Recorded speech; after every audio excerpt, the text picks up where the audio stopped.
Yo tout le monde, c'est Mediabord, j'espère que vous allez bien, moi ça va, super. On se retrouve aujourd'hui dans une nouvelle vidéo, dans un nouvel épisode de Stargate Network. Merci beaucoup, merci infiniment. Sur la précédente vidéo, vous avez été 11 000 et quelques à voir la vidéo, c'est juste hallucinant. Il y a eu genre 1000 likes alors que j'en avais demandé genre 250. Vous êtes vraiment des oufs, vraiment merci beaucoup pour tout le soutien que vous m'apportez. Vous êtes de plus en plus nombreux également à vous abonner à la chaîne. Road to 10 000 abonnés, j'ai envie de dire, donc merci beaucoup pour votre soutien. N'hésitez vraiment pas à liker, et même un petit truc, je vous le dis direct, si on obtient 1000 likes, ou allez, 1500 likes, si on obtient 1500 likes, on fera un troisième épisode, soit sur la suite de Stargate Network, si jamais on a encore d'autres trucs à visiter, soit sur un autre jeu, Stargate The Last Stand, Stargate Résistance, sur autre chose, peut-être des Stargate Unleashed, voilà. Donc n'hésitez vraiment pas à puncher cette petite barre de pouce bleu, à liker, à vous abonner, à partager, et on est parti direct. Donc on est de retour sur Stargate Network, qui est donc un jeu français créé par des fans, et pour des fans, et ça c'est l'essentiel. Et on est de retour sur Abydos, et je vous avais dit qu'on allait maintenant à partir sur Abydos, et qu'on allait vraiment se balader. Ici on a le cercle où on peut retrouver les anneaux de transport qui mènent directement au vaisseau Goa'uld. Alors, dans le film qui est le film Stargate, la porte des étoiles, mais également dans la série. J'ai l'impression, et je me trompe peut-être, mais j'ai l'impression que dans la série Stargate, parce que là j'ai l'impression que le jeu est plus inspiré de la série Stargate, j'ai l'impression que la porte des étoiles est quand même très différente, enfin assez différente, et même le design est assez différent dans certaines pièces. Donc du coup, voilà, là on a le DHD, regardez, franchement c'est plutôt bien fait, avec les flammes et tout, ça rend plutôt assez bien même. Du coup, on peut faire comme ça, on peut choisir au hasard, allez hop, tac. Voilà, et bon, ce genre de choses quoi. Du coup on va sortir. Alors, les planètes ne sont pas aussi détaillées que ce qu'on peut avoir par exemple avec le SGC. La raison est très simple, c'est que c'est un jeu de simulation et encore une fois ils sont 5 ou 6, donc n'hésitez vraiment pas à aller leur montrer un maximum de soutien, que ce soit sur Twitter, que ce soit sur Facebook, ce genre de choses. On peut voir donc cette belle pyramide d'Abydos avec ces deux belles colonnes l'une à côté de l'autre.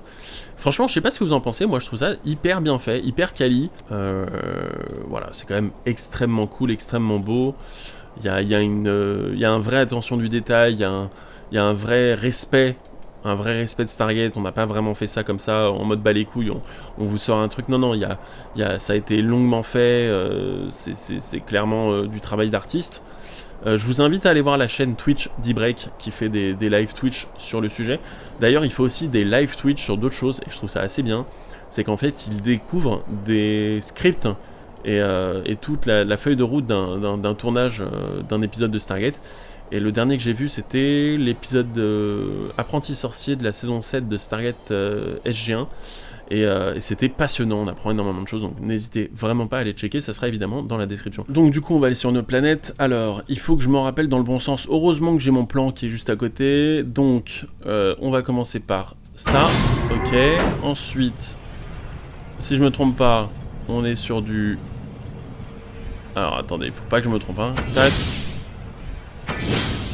Ensuite, j'ai l'impression que ça va aller là, non voilà c'est là, 5.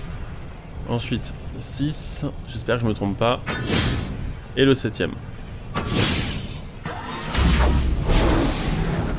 Voilà. Ah ça, franchement ça fait plaisir hein. Donc du coup par contre on peut pas attendre 38 minutes hein. Il faut absolument prendre la porte des étoiles maintenant.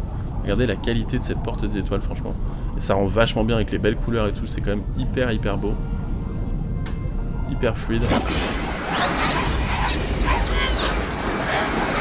Par contre je crois, mais je suis pas sûr que c'est le chemin qu'on retrouve dans Stargate Atlantis, ça par contre. Donc du coup on arrive sur une nouvelle planète. Une nouvelle planète de glace. Voilà. Donc du coup très belle. Je pense qu'on peut se balader un petit peu. Maintenant on va essayer de refaire ça. Un peu compliqué mais on va essayer quand même. Du coup alors le chemin. Parce que j'ai mes notes à côté, hein, parce que sinon je pourrais carrément pas y arriver. Alors, première adresse. Ensuite, là il y a l'adresse du bas, donc c'est l'adresse ici. Clairement, c'est ça. Ok. Ensuite, on a ça. Je dirais ça. Ensuite, tac. Et ensuite le dernier. Oh là là, j'ai réussi quoi, je suis choqué. Franchement, je pensais même pas que j'allais réussir quoi. Du coup, on va retraverser la porte des étoiles. Pour aller où cette fois-ci?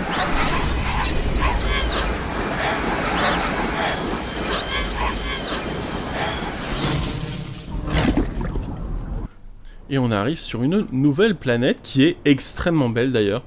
Alors il y a un petit peu d'aliasing j'ai l'impression, mais peut-être que c'est mon jeu qui déconne un petit peu, je ne sais pas. Et donc du coup, qu'est-ce qu'on voit ici? Est-ce que ce serait pas un beau jumper? Bah je crois que si. On est sur un jumper je crois. Hein. On va prendre le jumper. Hop. Alors les touches, c'est un peu compliqué hein, les touches. Hein.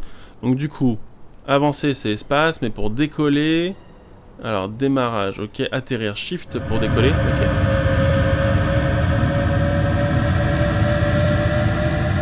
Par contre, oh là là, c'est... Alors on peut activer... Alors si j'ai bien compris, normalement si on appuie sur R, on a quand même... C'est quand même ultra cool. Autant j'adore leur jeu, mais par contre la maniabilité de ça, elle est pas ouf.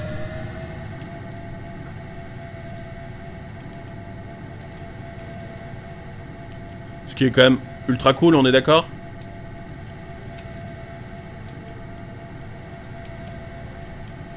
Est-ce que vous kiffez là, franchement? Est-ce que vous avez envie de faire du jumper? Je crois que oui, je crois que vous avez envie de faire du jumper. On a tous envie de faire du jumper.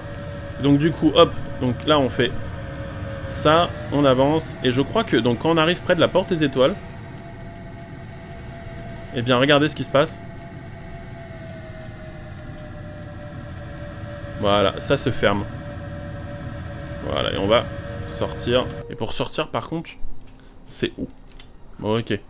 Bah, du coup, écoutez, je pense que ça va être tout pour cet épisode sur Stargate Network. Il y a beaucoup de choses encore à voir sur l'univers, je pense, de tout ce qui est Stargate parmi tous les jeux. Mais voilà, de ce qu'on a par rapport à Stargate pour l'instant Network, c'est tout ce qu'on va avoir. On peut visiter, comme vous avez vu, on peut visiter Abydos, on peut visiter une planète enneigée et on peut contrôler le jumper, ce qui fait énormément plaisir. Mais je pense qu'il peut y avoir encore beaucoup de choses, il y a pas mal de choses à étoffer. Mais en tout cas, hyper cool, hyper bien, c'est très intéressant. N'hésitez encore une fois pas du tout à aller leur donner de la force, un petit message, une petite gentillesse, ça leur fera extrêmement plaisir de savoir qu'ils sont soutenus, surtout par la communauté française, voilà, qui est extrêmement présente. Continuez un maximum à kiffer Stargate, j'adore Stargate et il y en aura encore une fois beaucoup plus sur cette chaîne. Merci à tous d'avoir regardé cette vidéo, n'hésitez vraiment pas à vous abonner, à partager la vidéo. On se retrouve très prochainement.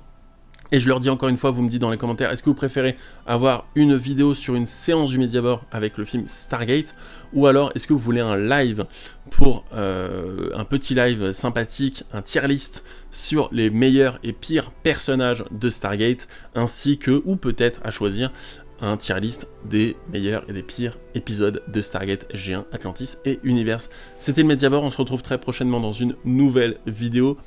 Amusez-vous, éclatez-vous, n'hésitez vraiment pas, le jeu est en description et vous aurez également les adresses des planètes. C'était Mediabor